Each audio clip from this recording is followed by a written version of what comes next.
மண்டபம் திருவண்ணாமலையில் நடைபெறுகின்ற 21 அன்று நடைபெறும் மாபெரும் விவசாயிகளுடைய பொதுக்கூட்டத்திற்கு நம்மை ஒன்றிய செயலாளர் மற்றும் அனைத்து மாவட்டம் ஒன்றிய நகர பொறுப்பாளர் அனைவரும் திரளாக நம் வேலூர் மாவட்டத்தை ஒருங்கிணைந்த வேலூர் மாவட்டத்தில் நம்முடைய கட்சியுடைய துணைத் தலைவர் மரியாதைக்குரிய நண்பர் ரமேஷ் நாயுடு அவர்களே, சுரேஷ் அவர்களே, பொருளாளர் சகோதரி மஞ்சுளா அவர்களே, லதா அவர்களே, புஷ்பா அவர்களே, கலைவர்களே, இன்னும் கலந்து கொண்டிருக்கிற மதிப்பிற்குரிய துளசிராமன் எல்லாம் பார்ப்பதில் மிக மகிழ்ச்சி.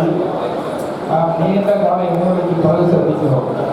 நாம் அடிக்கடி மாவட்ட செயலாளர் முன்னாள் எம்எல்ஏ நம்முடைய மாவட்டத்தில் அந்த பிகே வெங்கடேஷ் எல்லாம் வந்து அந்த முன்னாள் மத்திய அமைச்சர் எல்லாம் வந்து நம்மளை ஊர்படுத்தி போறாங்க. அது போல ஒவ்வொரு கிராமத்திலும் கடந்த முறை கூட என்னுடைய கிராமத்தில் வந்து இந்த இடஒதுக்கீடு மூலமாக ஒரு பெண் தரணி எந்த வீடு இல்லை அந்த பொண்ணு வந்து டாக்டர் ஆயிருக்காங்க. நமக்கு கட்சியை சேர்ந்த அந்த மாவட்ட தலைவர் என்எஸ்சி இளவரங்கள்லாம் போயிருக்கும்போது வந்து அந்த பொண்ணுக்கு வந்து நம்ம கட்சியால் முடிந்த உதவி செய்து பேருக்காக தான் அமைச்சராக இருக்கிறாரே தவிர அவருடைய சுயநலத்துக்காக தான் அமைச்சராக இருக்கிறாரே தவிர மக்கள் நலனில் ஒரே ஒரு இது கூட கிடையாது அந்த அமைச்சருக்கு.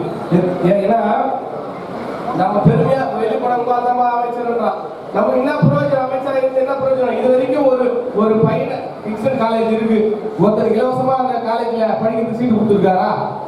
இல்ல கிங்ஸ்டன் ஸ்கூல் இருக்குது, அவங்க கேட்டா என் பையன் தருவாப்ல. அப்புறம் இப்போ பையன் எம்பி ஆயிட்டாரு, என் கொண்டாட்டி தருவாப்ல.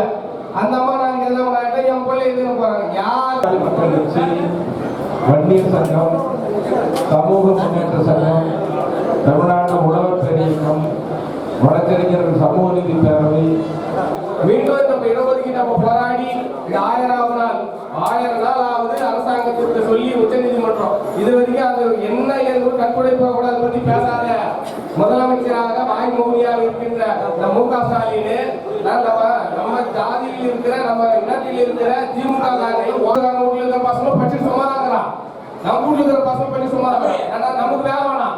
திமுக சேர்ந்த நம்மளுடைய இனத்தை சேர்ந்த யாருக்காவது அந்த வேலை வாங்கி கொடுக்கலாம் இல்ல? நான் கேட்கறது தான், எனக்கு வேணாயா 100 பிள்ளைக்கு வேலை வாங்கி கொடு, 100 பிள்ளைய படிக்கிறதுக்கு சேர்த்து வை, ஒரு காலேஜ்லயோ ஒரு எதையோ ஒரு பள்ளிக்கூடத்திலேயே சேர்த்து விடியா? யாராவது ஒரு போட்டோம் எந்த இடத்தை பார்த்தாலும் நாம் இப்பொழுதே தயாராக வேண்டும் என்று கூறிக்கொண்டு வருகை தந்து நம்முடைய தலைவர் மரியாதைக்குரிய அண்ணன் அவர்கள் சொல்கின்ற வரக்கூடிய 21ஆம் தேதி, அதாவது 21/12/2024 சனிக்கிழமை மாலை 4 மணிக்கு திருவண்ணாமலையில் தமிழ்நாடு உழவர் பேரியக்கத்தின் மாநில மாநாடு நடைபெற உள்ளது. இந்த மாநாடு பிரம்மாண்டமான மாநாடாக குறைந்தபட்சம் 10 லட்சம் பேருக்கு மேலே கலந்து கொள்வார்கள் என்று நாங்கள் எதிர்பார்த்து திட்டமிட்டு செய்து வருகிறோம். இந்த மாநாட்டில் எங்கள் தமிழ்நாடு உழவர் பேரியக்கத்தினுடைய நிறுவனர் மருத்துவரை அவர்களும், பாட்டாளி மக்கள் கட்சி தலைவர், சுகாதாரத்துறையில் சாதனை படைத்திட்ட முன்னாள் அமைச்சர் சென்னை மருத்துவர் அன்புமணி, ஜி.கே. மணி, நான் மற்றவங்க முன்னோடிகள் எல்லாம் கலந்து பேசணும். அதே மாதிரி தமிழ்நாடு முழுக்க இருந்து எங்கள் இயக்கத்தை சார்ந்தவர்களும் இயக்கத்தை சாராத பொதுவான விவசாயிகளும் நிறைய பேர் பங்கேற்றிருக்கிறார்கள். இந்த மாநாட்டினுடைய நோக்கம் நாட்டினுடைய முதல் தொழில், ஆதார தொழிலாக இருக்கிற எல்லாருக்கும் உணவளிக்கிற தொழில் விவசாயம் தான். இன்னைக்கு விவசாயம் ரொம்ப நலிஞ்சு போச்சு. உழுவார் உலகுக்கு அச்சாணி அப்படின்னு சொல்கிறாங்க. இன்னைக்கு உலகுக்கு உணவளிப்பவர் விவசாயி சொல்கிறாங்க. ஆனால் விவசாய நிலைமை என்ன மோசம்னா, விவசாயி உற்பத்தி செய்கிற பொருளுக்கு கட்டுப்படியான விலை கிடைக்கும். மண் பரிசோதனை, மண்ணெல்லாம் எல்லாம் ரசாயன உரம் பூச்சி மருந்து போட்டு மண்ணெல்லாம் களைச்சி போச்சு. தொழிலுக்கு பயன்படுத்தணும்னு சொல்கிறாங்க. அதுக்காக இந்த மாநாட்டில் சொல்கிறது, ஒரு பாசனத்தை பெருக்குவதற்கு ஒரு பெரும் திட்டம், மாஸ்டர் பிளான் போட்டு எல்லா ஆறுகள் முனைகளும் தள்ளுபடி கட்டுங்க, பாசனத்தை பெருக்குங்க. அதோட நம்ம தமிழ்நாடு நீர் பற்றாக்குறை மாநிலம் தொடர்ந்து நம்ம பார்க்கணும். அப்போ தென்னிந்திய நதிகள் இணைப்புன்னு ஒரு காலத்தில் சொன்னாங்க, கங்கை காவிரி இணைப்புன்னு சொன்னாங்க. அது கங்கை காவிரி இணைப்பு காணல் நீராக போச்சு. ஆனால் இப்போ சாத்தியமாகிற திட்டம் பக்கத்தில் கோதாவரி காவிரி இணைப்பு திட்டம் கட்டாயம் தேவை.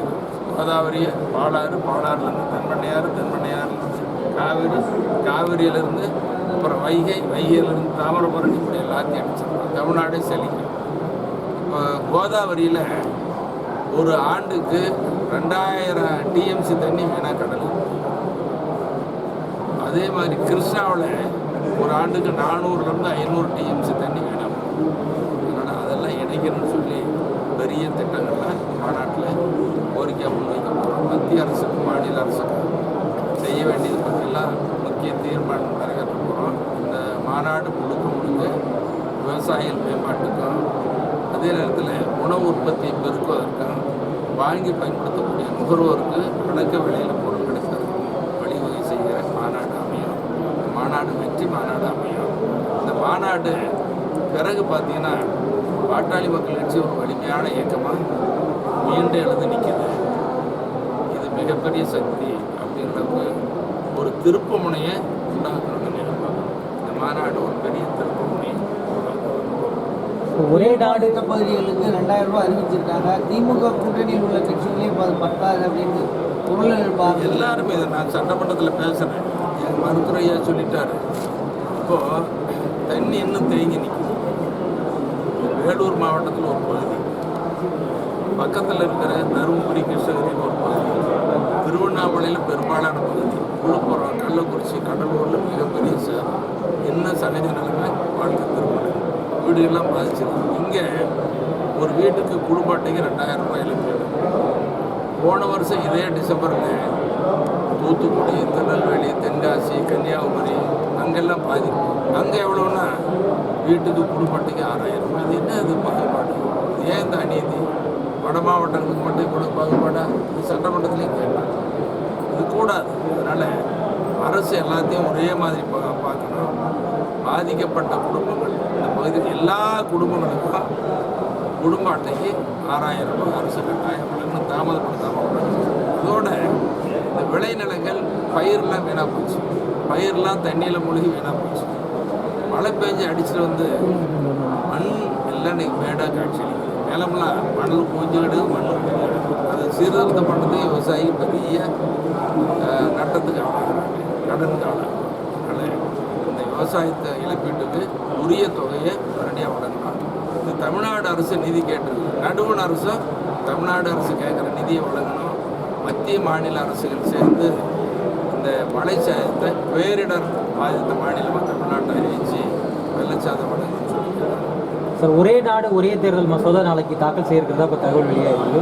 இது திமுக இவங்க காங்கிரஸ்லாம் என்ன சொல்கிறாங்க, இது கூட்டாட்சியை சிதைக்கிற ஒன்று, நடைமுறைக்கு இது சாத்தியம் இல்லாத ஒன்றுன்னு சொல்கிறாங்க. ஆனால் பாமக என்ன சொல்கிறாங்கன்னா கொள்கை ரீதியாக ஏற்கிறோன்னு சொல்கிறோம். நம்ம ஏற்கிறதுக்கான காரணம் என்ன சார்? அதாவது ஒரே நாடு ஒரே தேர்தல் என்பது நல்ல நோக்கத்தில் குறையும்.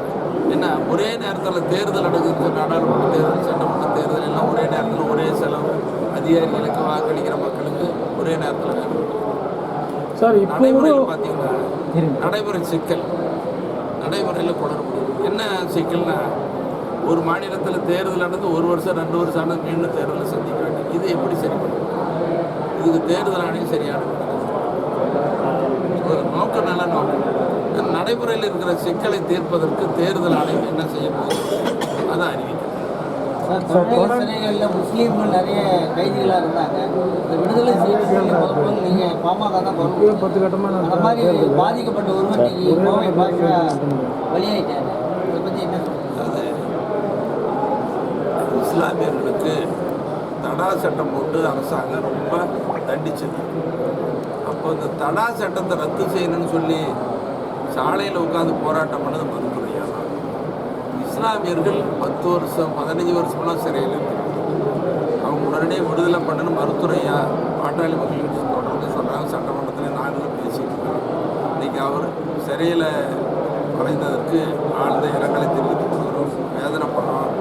நீண்ட நாள் 10 வருஷமாக ஒரு குறிப்பிட்ட கால அளவுக்குள்ள சிறையில் இருக்கிற அத்துணை இஸ்லாமியர்களையும் உடனடியாக விடுதலை செய்ய வேண்டும் என்று பாட்டாளி மக்கள் கட்சி சார்பாக